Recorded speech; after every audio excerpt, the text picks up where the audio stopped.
Hey, sweetie, have you seen that nice jumper I bought the other week? You know, the cream one, which went off the shoulder a little bit? I'm not sure. Is it in the laundry? No, I've checked. Are you sure you haven't seen it? It was relatively brand new. Wait, is it the one with the little love hearts on it? Yeah, that's the one. Yeah, I've seen it. Where is it? I gave it to my mom the other day. What?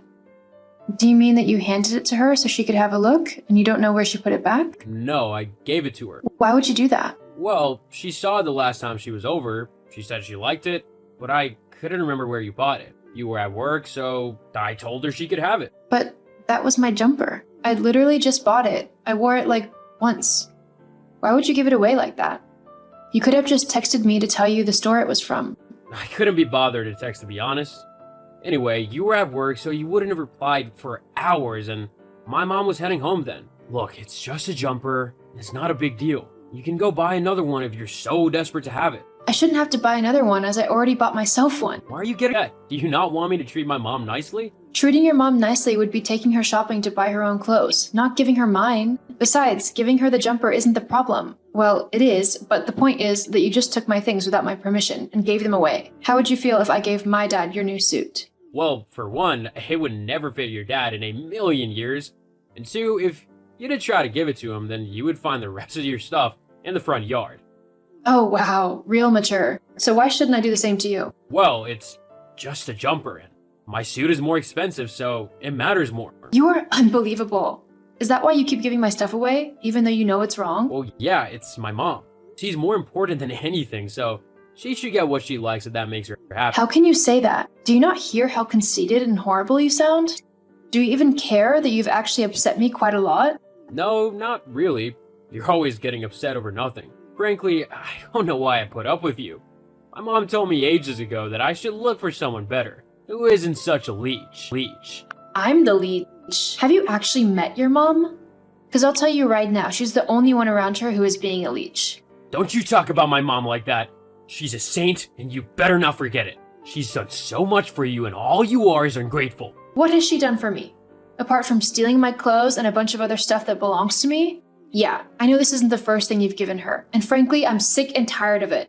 So from now on, you aren't to touch any of my things. If your mom likes something of mine, then she can ask me where I got it from, instead of pinching it like a thief. Whatever. I'm getting back to work. Fine.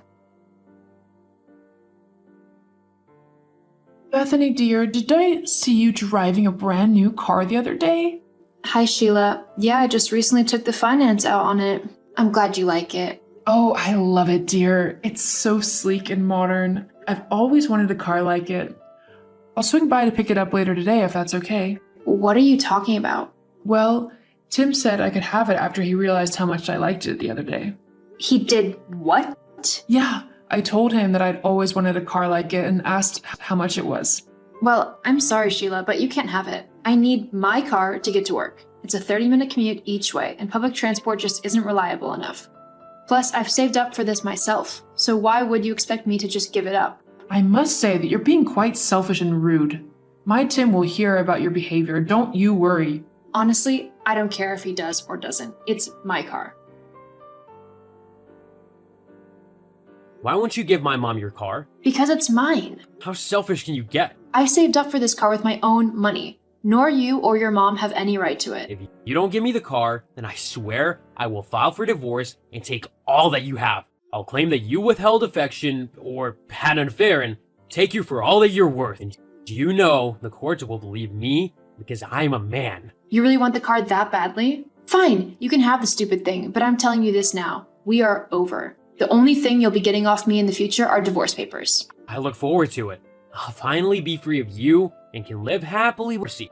Darcy? What? You really didn't think that I'd look for a better woman? Especially when my mom keeps telling me that I can do better? You really are stupid. Fine. You, Darcy, and your mom can all have a nice life and leave me alone. Oh, and just to let you know, you might have the car, but it sure isn't staying in my name. If you truly want it that badly, then you've got to sign the paperwork and have all the financial responsibility and liability transferred over to you. Fine. Send them over and I'll sign them. Anything to be rid of you. How could you do this to me, Bethany? After all we had, why would you treat me in this way? What are you on about, Tim? I thought that once the divorce papers were signed, I'd finally be rid of you. You know exactly what I'm talking about. You're taking half of everything I own? Not to mention the legal fees for the lawyers and the rest of the payments? Why would you do this to me? I'm not doing anything to you. I'm only getting back what you owe me. What are you on about? Well, the house was in both of our names, but you haven't paid a single penny towards the mortgage, meaning that I've had to pick up your slack. It set me back a load, not to mention all the other bills that were in both of our names, and yet I was the only one who paid them. And the fact that you were having an affair, well, I figured some compensation for withheld affections was in order, don't you think? But I don't have that kind of money. I can't pay all of this. I've already had to sell Mom's car to cover some of the fees. Wow, that's really too bad. Oh well, I'm sure that you can just get your new girlfriend to give your mom hers. I can't do that. You had no problem telling me to do it. Anyway, I'm sure that you can just talk to the judge. You're a man after all. He's bound to believe what you say. Bethany, please. Tell your lawyers to call everything off. We can work something out. Sorry, Tim, but you didn't want to try and work things out when I asked you to stop giving my things to your mom. So I don't want to work things out now without my lawyers. It's a real shame that you had to sell the car, though. It was a good deal. Maybe I'll buy it again from the dealers. This time, I'll actually get to keep it, after all. I'm your husband, so you will listen to me when I tell you to stop this nonsense with the court right now. Ex-husband, actually. And sorry, Tim, but that's not going to happen until everything is settled. Besides, this is what you always threatened to do if I didn't do what you said. So I thought that you would be happy to be separated from me. As for the money, well, I think I deserve something for putting up with your horrible behavior for so long. Goodbye, Tim. After Tim tried to get me to call off my lawyers, we finally settled things in court, with Tim paying me all of the money he owed for past bills, along with some compensation for the affair. Tim ended up having to move back in with his mother, as I sold the house that we had once shared. It wasn't long before Tim started to get fed up with his mother's constant complaining and need for money. However, with nowhere else to go and not a lot of money saved up, he was in for a long stay at his mom's house. As for me, I moved cities and ended up buying myself a cozy little house. I also met a man called Anthony who loved me for me. We ended up getting married and even had 2 adorable little babies before long. It's safe to say that things definitely got better once I left Tim. Don't let someone control your life simply because you're scared of what letting go of them might mean. Sometimes the best things in life find us when we're searching